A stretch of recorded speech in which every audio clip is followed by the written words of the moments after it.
ರಂಭಾಪುರಿ ಶ್ರೀಗಳು ನೀಡಿದ ಒಂದೇ ಒಂದು ಹೇಳಿಕೆ ಈಗ ಕಾಡ್ಗಿಚ್ಚಿನಂತೆ ಧಗಧಗಿಸ್ತಾ ಇದೆ. ಶ್ರೀಗಳ ಹೇಳಿಕೆ ವಿರುದ್ಧ 10 ಮಠಾಧೀಶರು ಸಿಡಿದೆದ್ದಿದ್ದಾರೆ. ಈ ಕುರಿತ ಒಂದು ವರದಿ ಇಲ್ಲಿದೆ. ಜಾತಿಗೆ ಒಂದೊಂದು ಮಠಗಳು ಕೂಡ ಗಾಜಿನ ಮನೆಯಲ್ಲಿ ಕೂತು ಇಲ್ವಾ ಅದನ್ನ ಸಾಬೀತು ಮಾಡಬೇಕು. ಕೂಡಲ ಸಂಗಮ ಪಂಚಮಸಾಲಿ ಪೀಠದಲ್ಲಿ ಗೆದ್ದಿರೋ ಅಸಮಾಧಾನದ ಕಾಡ್ಗಿಚ್ಚು ತಣ್ಣಗಾಯ್ತು. ಪೀಠಾಧ್ಯಕ್ಷರ ಬದಲಾವಣೆ ಫೈಟ್ ಕೂಡ ಒಂದು ಹಂತಕ್ಕೆ ಸೈಲೆಂಟ್ ಆಗಿದ್ದಾಯ್ತು.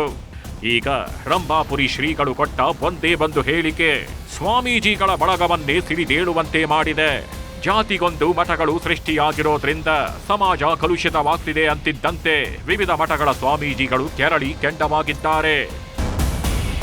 ಜುಲೈ 22ರಂದು ಭದ್ರಾವತಿಯಲ್ಲಿ ನಡೆದ ವೀರಶೈವ ಲಿಂಗಾಯತ ಪ್ರತಿಭಾ ಪುರಸ್ಕಾರ ಕಾರ್ಯಕ್ರಮದಲ್ಲಿ ಬಾಳೆಹೊನ್ನೂರಿನ ಶ್ರೀ ರಂಭಾಪುರಿ ವೀರ ಸೋಮೇಶ್ವರ ಶಿವಾಚಾರ್ಯ ಸ್ವಾಮೀಜಿ ಭಾಗಿಯಾಗಿದ್ದರು. ಈ ವೇಳೆ ಮಾತಾಡುವ ಭರದಲ್ಲಿ ವಿವಾದಾತ್ಮಕ ಹೇಳಿಕೆ ಕೊಟ್ಟು ಸಂಕಷ್ಟಕ್ಕೆ ಸಿಲುಕಿದ್ದಾರೆ. ಜಾತಿಗೊಂದು ಮಠಗಳಿಂದ ಸಮಾಜ ಕಲುಷಿತವಾಗಿದೆ, ಇದರಿಂದ ಜನರ ಮೇಲೆ ದುಷ್ಪರಿಣಾಮ ಬೀರ್ತಿರೋದು ನೋವಿನ ಸಂಗತಿ ಅಂತ ಹೇಳಿದ್ರು. ಯಾವಾಗಾಗಿದು ವಿವಾದವಾಯ್ತೋ ನಾನು ಆ ರೀತಿ ಹೇಳಿಲ್ಲ ಅಂತ ತಮ್ಮ ಹೇಳಿಕೆ ಸಮರ್ಥಿಸಿಕೊಂಡಿದ್ದಾರೆ.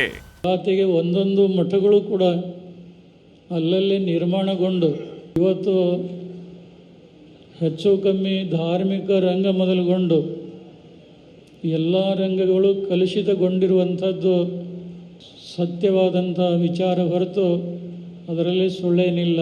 ವೀರಶೈವ ಲಿಂಗಾಯತ ಸಮುದಾಯದ ಜನತೆಗೆ ಹೇಳಿದಂಥ ವಿಚಾರಗಳೇ ಹೊರತು ಅನ್ಯ ಜಾತಿಯ ಬೇರೆ ಯಾವುದೇ ಮಠಾಧೀಶರನ್ನು ಕುರಿತು ಹೇಳಿದಂಥ ಮಾತುಗಳಲ್ಲ. ಮಳೆ ನಿಂತ್ರು ಮಳೆ ಹನಿ ನಿಲ್ಲಲಿಲ್ಲ ಅನ್ನೋ ಹಾಗೆ ರಂಭಾಪುರಿ ಶ್ರೀಗಳ ಹೇಳಿಕೆ ವಿವಾದ ಮಾತ್ರ ತಣ್ಣಗಾಗಿಲ್ಲ.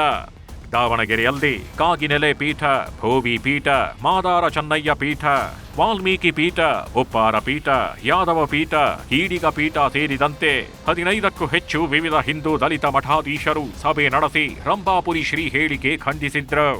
ರಂಭಾಪುರಿ ಶ್ರೀಗಳು ಗಾಜಿನ ಮನೆಯಲ್ಲಿ ಕೂತು ಇನ್ನೊಂದು ಮನೆಗೆ ಕಲ್ಲೊಡೆಯುವಂತಹ ಕೆಲಸವನ್ನು ಮಾಡ್ತಾ ಇದ್ದಾರೆ ಅನ್ನುವಂಥದ್ದು ಈ ಮಾಧ್ಯಮದ ಮೂಲಕ ನಾನು ಬಹಳ ಕಠೋರವಾಗಿ ಖಂಡಿಸಲಿಕ್ಕೆ ಇಷ್ಟಪಡ್ತೇನೆ. ಈ ಮಠಗಳಿಂದ ಕಲುಷಿತ ಅನ್ನುವಂತಹ ಮಾತನ್ನು ಹೇಳಿದರೆ ಸ್ವತಃ ಅವರೇ ಆ ಮಾತನ್ನು ವಾಪಸ್ ಪಡ್ಕೊಳ್ಬೇಕು, ಇಲ್ವಾ ಅದನ್ನು ಸಾಬೀತು ಮಾಡಬೇಕು. ಮಾನವ ಧರ್ಮಕ್ಕೆ ತದ್ವಿರುದ್ಧವಾಗಿರುವಂಥ ಒಂದು ಹೇಳಿಕೆಯನ್ನು ಪೂಜ್ಯರು ಕೊಟ್ಟಿರುವಂಥದ್ದು ನಮ್ಮೆಲ್ಲರ ಮನಸ್ಸಿಗೆ ತುಂಬ ನೋವಾಗಿದೆ ಅನ್ನುವಂಥದ್ದು. ಇಂಥ ಸಂದರ್ಭದಲ್ಲಿ ಅವರು ಜಾತಿಗೊಂದು ಮಠಗಳ ಬಗ್ಗೆ ಟೀಕೆ ಮಾಡಿರುವಂಥದ್ದು ಎಲ್ಲ ಒಂದು ಕಡೆ ಮತ್ತೊಮ್ಮೆ ಜಾತಿ ವ್ಯವಸ್ಥೆಯನ್ನು ಘೋಷಣೆ ಮಾಡುವಂಥ ಸಂದರ್ಭಕ್ಕೆ ಪೂರಕವಾಗಿರುವಂಥ ಈ ಮಾತು ಅಂಥೇಳಿ ನಮಗೆ ಅನ್ನಿಸ್ತಾ ಇದೆ. ಹಾಗಾಗಿ ಈ ಮಾತನ್ನು ಅವರು ಹಿಂದೆ ಪಡ್ಕೊಂಡ್ರೆ ನಮಗೆ ತುಂಬ ಗೌರವ ಅವರ ಮೇಲೆ ಬರ್ತದೆ ಅನ್ನುವಂಥದ್ದು. ಒಟ್ನಲ್ಲಿ ರಂಭಾಪುರಿ ಸ್ವಾಮೀಜಿಯ ವಿವಾದಾತ್ಮಕ ಹೇಳಿಕೆ ದೊಡ್ಡ ವಿವಾದ ಸೃಷ್ಟಿಸಿದ್ದು ಎಲ್ಲಿಗೆ ಬಂದು ನಿಲ್ಲತ್ತೋ ಕಾದು ನೋಡಬೇಕು. ಸಂಜಯ್, ನ್ಯೂಸ್ 18 ದಾವಣಗೆರೆ.